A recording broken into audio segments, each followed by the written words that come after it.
C'est le chiffre qui ne passe toujours pas ce soir. Sur les 13 pensionnaires décédés de la grippe ces 15 derniers jours dans une maison de retraite de Lyon, 6 avaient pourtant été vaccinés. Un événement exceptionnel, affirme le ministère de la Santé qui a saisi l'inspection générale des affaires sociales.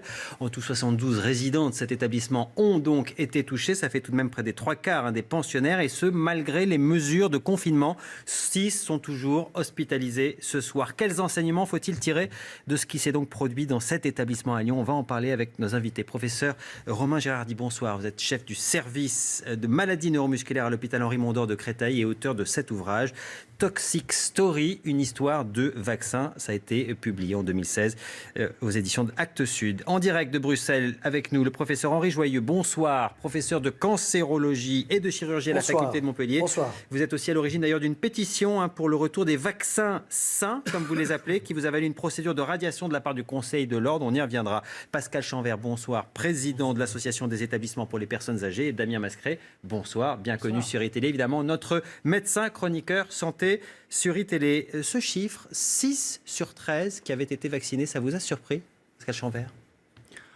Il y a d'éminents médecins à mes côtés, donc je ne vais pas faire un cours de médecine, mais on sait que chez les personnes très âgées, très fragilisées, les vaccins sont moins efficaces. Donc je vais laisser les médecins parler de la question des vaccins. Je voudrais après dire ma grande inquiétude sur la situation qui est celle de la France aujourd'hui, avec une épidémie dont on nous dit qu'elle est majeure, et avec des établissements et des services à domicile qui ne sont pas aujourd'hui en situation de répondre à ce qui pourrait être une grande épidémie. Mais on pourra peut-être y revenir tout à l'heure après la question des vaccins. On y reviendra, mais sur cette question de l'efficacité, ce chiffre, 6 sur 13 qui étaient vaccinés, ça vous a surpris, vous, professeur ? 6 sur 13, ça fait un chiffre un peu au-dessus de ce que j'aurais attendu personnellement. C'est pas étonnant qu'on puisse attraper la grippe après avoir été vacciné. Ça ne remet pas en cause, me semble-t-il, l'intérêt de la grippe chez les personnes âgées. L'intérêt du vaccin. L'intérêt du vaccin antigrippal chez les personnes âgées. Je pense qu'il faut continuer à le préconiser. Les explications ont été données. Il y a une immunosénescence qui fait que les réactions immunitaires se font avec plus de difficultés à un certain âge. Et donc, c'est probablement des événements qui sont logiques. C'est simplement le pourcentage qui est un peu étonnant ici. Parce que c'est vrai qu'on se rappelle quand même de la grande épidémie de grippe de 2015. 18 000 morts, c'était 10 fois plus que d'habitude. Les vaccins, on s'en était aperçu à ce moment-là, en tout cas on l'avait beaucoup dit à ce moment-là, sont produits peut-être parfois un peu trop tôt. On ne connaît pas au fond, au moment de la production des vaccins, les souches qui vont sévir. C'est ça aussi encore le problème cette fois-ci, Damien ? Alors, cette fois-ci, non. C'est vrai que le vaccin est fait à partir des souches qui circulent dans l'autre hémisphère. On fait une anticipation, un pronostic un petit peu sur la composition du vaccin. Et contrairement à la dernière fois où la souche qui finalement a eu le plus de succès pendant l'épidémie et n'était pas dans le vaccin, d'où le nombre de morts, cette fois-ci, la souche qui circule le plus abondamment c'est la bonne. Voilà, est dans le vaccin. Donc là, cette fois-ci, il est trop tôt, bien sûr, pour faire le bilan de cette épidémie, mais néanmoins, on est sûr d'une chose, c'est que le vaccin est efficace, si tant est qu'il puisse l'être chez des personnes très âgées. Professeur Joyeux, votre réponse à cette question, et vous, de votre côté, surpris ? Écoutez, d'abord, il y a une chose très importante qu'il faut que les téléspectateurs sachent, c'est que quand je vous vaccine aujourd'hui, l'efficacité du vaccin, c'est pas avant 15 jours. Première chose. Deuxième chose, l'efficacité du vaccin à l'heure actuelle pour la souche N3, H3, N2 est une efficacité qui ne dépasse pas 35%. Vous entendez ? 35%. Donc, il ne faut pas s'étonner d'abord qu'il n'y ait pas une efficacité absolue. Ce n'est pas parce que vous êtes vacciné que vous êtes contre la grippe, que vous êtes protégé de façon certaine. 35% d'efficacité. Et ensuite, si vous êtes vacciné aujourd'hui, eh bien, l'efficacité sera pas avant une quinzaine de jours. Or, le ministère n'a pas du tout dit combien de temps avant les personnes qui ont décédé étaient vaccinées. Donc, le dossier est totalement incomplet pour prendre une véritable conclusion. D'autre part, je veux souligner avec mon collègue, le professeur Romain Gérardi, que dans les vaccins contre la grippe, il n'y a pas d'aluminium. Par contre, dans les autres vaccins, pour la plupart, il y a de l'aluminium. Et là, je suis comme lui totalement opposé à la présence de cet adjuvant dans les vaccins. On y reviendra parce que c'est un autre sujet. On y reviendra peut-être dans une deuxième partie du débat, mais on va essayer de comprendre ce qui s'est passé d'abord. Sujet essentiel. Essentiel, et on va en parler avec vous. Mais d'abord, on va essayer de comprendre ce qui s'est passé dans cette maison de retraite de Lyon. Si tout cela est normal, au fond, alors qu'est-ce qui s'est passé? C'est vrai qu'on s'est aperçu qu'il y avait moins de la moitié des pensionnaires de cette maison de retraite qui avaient été vaccinés. Normalement, je crois que la prescription des autorités sanitaires, c'est 75%, 80%. Qu'est-ce qui s'est passé? Écoutez, moi, je ne connais pas cet établissement, je n'y suis pas allé, donc je serai extrêmement prudent. Ce que je sais, c'est que le directeur général de la santé, la semaine dernière, s'est rendu dans cet établissement et il a dit que ce qui devait être fait y avait été fait. On est dans une situation tout à fait particulière. C'est un Mais si tout a été fait comme il fallait, est-ce que c'est normal qu'on arrive à ce résultat? Je ne suis pas le directeur général de la santé. L'ARS a travaillé régulièrement avec cet établissement. La ministre a demandé qu'il y ait une enquête qui soit plus approfondie, qui soit faite. Nous verrons ce que dira l'enquête. Moi, aujourd'hui, je n'ai pas d'éléments qui me fassent penser qu'il y a eu des problèmes particuliers dans cet établissement. Mais c'est un établissement. Il y a 10 000 établissements en France. Ce qu'il va falloir, c'est voir ce que l'on fait dans l'ensemble des établissements.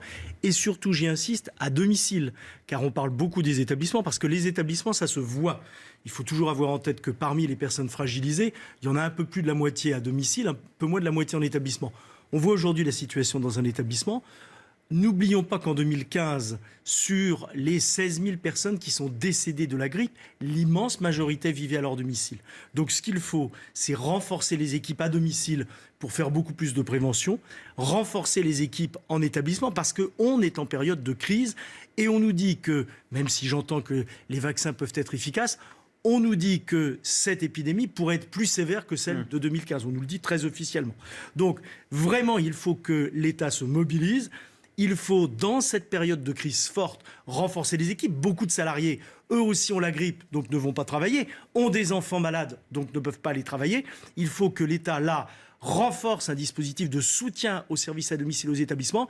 Et puis, plus généralement, ça devrait être un débat de la présidentielle, il faut passer plus de temps à s'occuper des personnes âgées fragilisées à leur domicile ou en établissement. C'est un problème global, mais on en paye les conséquences aujourd'hui en période de crise. Mais donc vous dites c'est un problème de moyens au fond, peut-être ce qui s'est passé, c'est ça, professeur Gérardi, vous êtes d'accord avec ça? On est quand même à 72 résidents qui ont été touchés, alors qu'il y a quand même eu des mesures de confinement assez rapidement.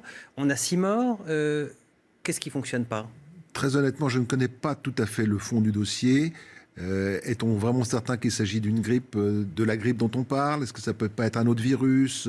Quel est le pourcentage des personnes qui avaient été vaccinées? Parce qu'on connaît le pourcentage des vaccinés parmi les morts, mais moi je n'ai pas compris quel est le pourcentage des vaccinés dans l'institution elle-même.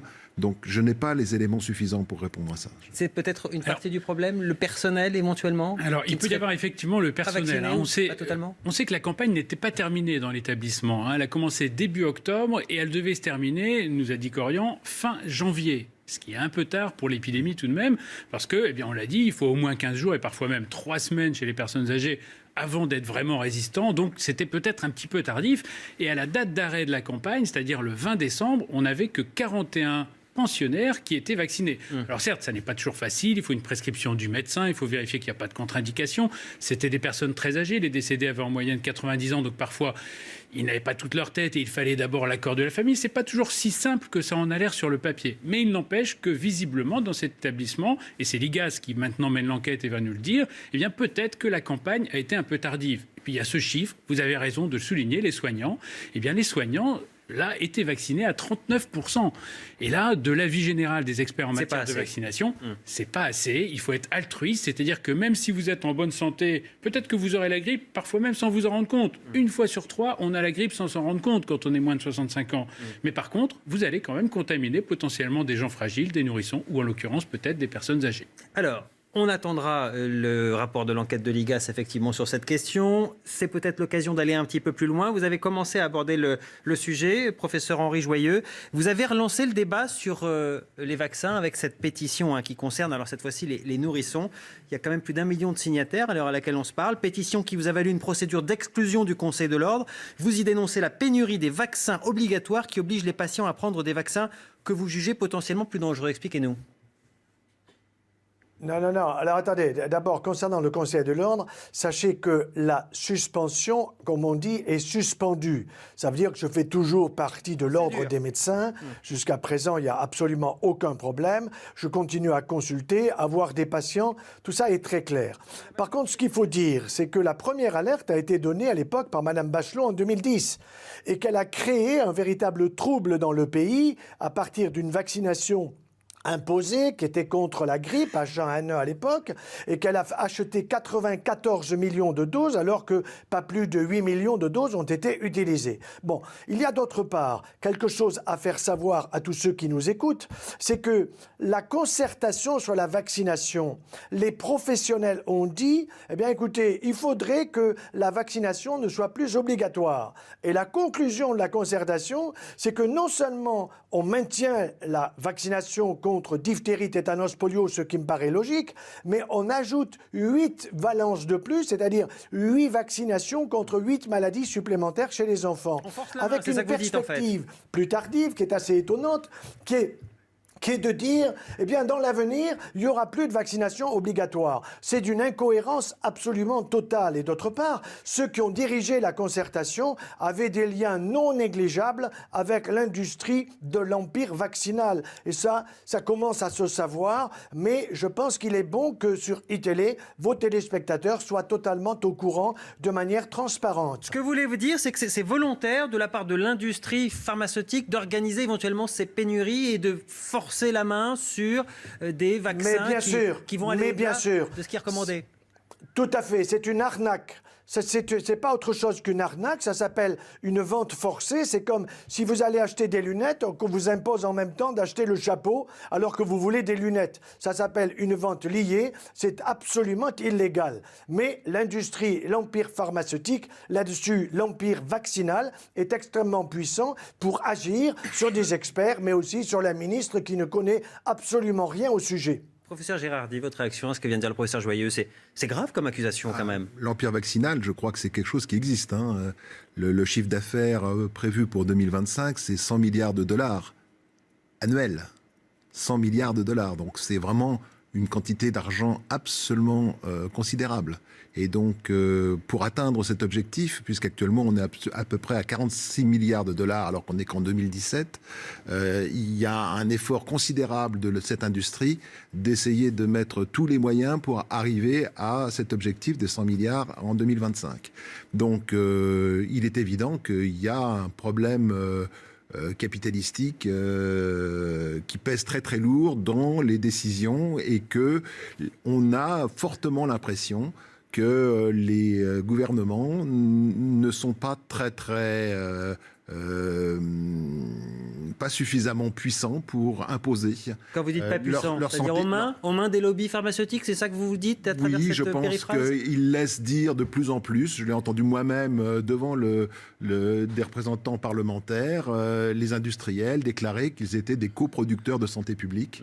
Et il me semble que les producteurs de santé publique, ça devrait être le gouvernement, les élus et pas les industriels. Alors le point que vous souleviez, il était économique. Le problème, c'est qu'il y a aussi un point de santé publique. Effectivement, je reprends votre enquête Toxic Story et je précise, puisqu'on a commencé avec le vaccin de la grippe, ça n'est pas le cas du vaccin de la grippe qui n'a pas d'adjuvant à base d'aluminium, mais en l'occurrence, il y en a dans les vaccins dont le professeur Joyeux vient de parler, par exemple. C'est un problème de santé publique, ça, professeur ? Il me semble que c'est un problème très très sérieux. Ces adjuvants ont été introduits en 1926 de façon totalement empirique. Au départ, ça ne concernait que les 2 ou 3 vaccins que tout le monde recevait, mais là, il faut savoir qu'il y a 120 vaccins en développement. Certains disent 200 vaccins, d'autres disent 260 vaccins en développement qui vont arriver à la disposition du public et qui seront très fortement recommandés aux populations dans les courtes années qui viennent. Et la plupart d'entre eux sont adjuvantés avec de l'hydroxyde d'aluminium. Donc on n'est plus du tout dans une petite exposition à bas bruit, on est dans quelque chose qui risque d'être vraiment un tsunami d'adjuvants aluminiques. Et cet adjuvant pose 2 principaux problèmes. Le premier, c'est qu'il est biopersistant, c'est-à-dire que environ 80% d'une dose d'aluminium administrée par voie vaccinale va rester dans l'organisme et ne va pas être éliminé. Et la deuxième chose, c'est qu'il ne reste pas au site où on l'a injecté, mais il se diffuse dans l'organisme. Ouais. Et il va s'installer dans le système immunitaire où sa persistance à long terme est indésirable et est capable même de migrer jusqu'au cerveau. Donc là, ça nous fait vraiment des éléments qui, dans le cadre d'une vaccination toujours plus importante pour atteindre les objectifs financiers dont je vous ai parlé, va mettre la population dans une situation de danger. Vous êtes, j'allais dire, tombé sur ce constat presque par hasard. Hein, au début, ce n'était pas en tout cas l'objet de vos recherches qui faisaient... En revanche, l'objet de publications très sérieuses. Et vous avez sorti votre livre enquête au mois d'octobre dernier, si je ne me trompe pas. Vous avez eu des soucis depuis le Conseil de l'Ordre s'est intéressé à vous comme il s'est intéressé au professeur Joyeux ? Le Conseil de l'Ordre ne s'est pas intéressé à moi jusqu'à maintenant. Je ne vois pas quel motif il pourrait s'intéresser à moi, puisque je suis pro-vaccinal. Je l'explique très clairement dans mon livre. Est-ce que c'est difficile de faire ce genre d'enquête ? C'est très difficile. Tout en tenant le discours pro-vaccin, effectivement. Vous n'êtes pas des ligues anti-vaccinalistes. C'est très difficile parce que quand on fait de la recherche, il est impossible de faire de la recherche si on n'a pas de financement. Et donc, mon discours est très simple en disant si on veut améliorer les vaccins, il faut comprendre les effets secondaires. Pour comprendre les effets secondaires, il faut accepter qu'ils existent. Si on n'accepte pas qu'ils existent, aucun financement ne sera jamais débloqué et on ne comprendra jamais pourquoi les vaccins sont potentiellement toxiques. Donc, il y a une sorte de cercle vicieux dont il faut absolument qu'on sorte. Et parmi les 2 ou 3 éléments qui sont tout à fait détestables, c'est que chaque vaccin est examiné pour sa sécurité pour lui-même et jamais dans le cadre de la vaccination multiple que tout le monde reçoit de quantité de plus en plus importante. Donc la multivaccination n'est jamais prise en considération. Les fameux vaccins hexavalents, c'est-à-dire qu'ils soient une si maladie d'un coup. Ça, c'est autre chose. C'est que moi, je serais plutôt, contrairement à mon confrère Henri Joyeux, je pense qu'il y a plutôt intérêt à aller vers les multivalents, parce que quand on fait un multivalent, on met qu'une seule dose d'adjuvant. D'accord, pour tous. Donc, mettre 6 valences avec une dose d'adjuvant, c'est mieux que mettre 6 valences avec 6 doses d'adjuvant. Je retire la question parce que j'ai peur qu'on rentre dans un niveau de détail qui nous ferait sortir du propos. Je partage, j'entends M. Joyeux. Vous vouliez réagir, M. Joyeux. Vous vous sentez un peu moins seul parce qu'au début, ça a été quand même un peu dur pour vous, ce combat que vous avez mené. Vous vous sentiez un petit peu seul ? Non, mais ça a été dur parce que tout simplement, il y a au ministère des gens qui n'ont pas lu la pétition, laquelle pétition ne dit pas qu'elle est contre les vaccins, mais qu'elle veut le DTP classique qui a toujours existé, mais sans aluminium. Et je rejoins mon confrère, le professeur Gérardi, sur le fait que, effectivement, je suis tout à fait favorable à une seule injection pour de multiples vaccinations, mais sans aluminium et pas à 2 mois. Parce que qu'est-ce qui s'est passé ? Avant, c'était vers 18 mois. Le système immunitaire d'un enfant n'est pas fini avant 1000 jours après la conception. Ça veut dire le temps de la grossesse plus 2 années. Or, aujourd'hui, on veut vacciner les enfants vers l'âge de 2 mois, bientôt 1 mois, alors qu'avant, c'était pas avant 18 mois. Donc, qu'est-ce que l'on fait ? On crée l'émotion pour stimuler la vaccination auprès des enfants, auprès des familles, auprès des personnes âgées maintenant. Et c'est là que l'empire vaccinal joue un rôle absolument dangereux par une multiplication des vaccinations dont certaines ne sont absolument pas nécessaires. On ne vaccine pas un gosse de 9 ans contre le cancer du col de l'utérus, garçon ou fille. C'est aberrant, d'autant qu'il contient en plus de l'aluminium. Ça n'a aucun sens. Merci, professeur Henri Joyeux. Vous vous exprimez, je le rappelle, en direct de Bruxelles. Un mot pour conclure, peut-être, Damien Mascret, sur cette question-là. Il y a peut-être des téléspectateurs qui nous écoutent ce soir qui ont des yeux grands ouverts, qui se disent bon sang, ce qu'on vient d'entendre, c'est quand même grave, docteur. Oui, parce que c'est inévitable. Hein. On s'est centré sur les problèmes. On s'est centré sur les problèmes de financement. Et oui, c'est vrai que c'est un gros business, mais on a oublié aussi tous les bienfaits et toutes les vies qui sont sauvées grâce à la vaccination. On a oublié qu'un relâchement vaccinal sur la rougeole en 2010-2011 a causé quand même plus de 22 000 cas en France et 10 décès. C'est pas remis en cause. On a oublié tout ça. Non, mais on l'a oublié. Peut-être même qu'on aiderait d'ailleurs les vaccins qui fonctionnent bien si on se posait les vraies questions sur les adjuvants aluminiques, par exemple. Effectivement, ça n'empêche pas qu'il faut des recherches, ça n'empêche pas qu'il faut financer les travaux. Et le professeur Gérardi ne va pas me contredire, c'est pas facile d'avoir des financements, même de l'État, pour faire ces travaux, alors que c'est tout l'intérêt de l'État de lever le voile justement sur d'éventuels effets indésirables qui de toute façon ne modifieront peut-être pas la balance bénéfice-risque. Et je rappelle qu'aujourd'hui, pour les téléspectateurs, la clé, c'est quand même de suivre le calendrier vaccinal. Un dernier mot et on revient à notre vaccin de la grippe cette fois, qui lui n'a pas ses adjuvants pour boucler, j'allais dire, sur le début de l'émission. On entend souvent parler d'un vaccin universel avec toutes les souches qui poserait plus de problème. Il est pour bientôt? Oui, alors ça c'est un petit peu le serpent de mer. C'est vrai que c'est un petit peu le beau rêve aussi. Et puis c'est aussi cette idée que peut-être on pourrait aller beaucoup plus vite. On pourrait résoudre les problèmes de pénurie qu'on a parfois en ce moment. Épidémie mondiale de coqueluche, ce qui fait que ça justifie auprès des industriels de ne pas fournir le fameux vaccin qu'on voudrait en France. Un rêve marketing, donc, c'est ça que vous dites? Peut-être pas un rêve, non, parce que soyons positifs, peut-être qu'on y arrivera, il faut espérer qu'on y arrivera, mais il ne faut pas non plus vendre trop de rêves trop tôt. Il faut d'abord appliquer ce qu'on a, et ce qu'on a aujourd'hui, c'est des vaccins. Pas toujours très bons, on l'a vu pour la grippe chez les personnes âgées, mais on a quand même globalement une couverture vaccinale qui est très efficace. Voilà ce que l'on pouvait dire sur le sujet ce soir. Merci à vous d'avoir participé à ce décryptage. On se retrouve pour le journal, à tout de suite.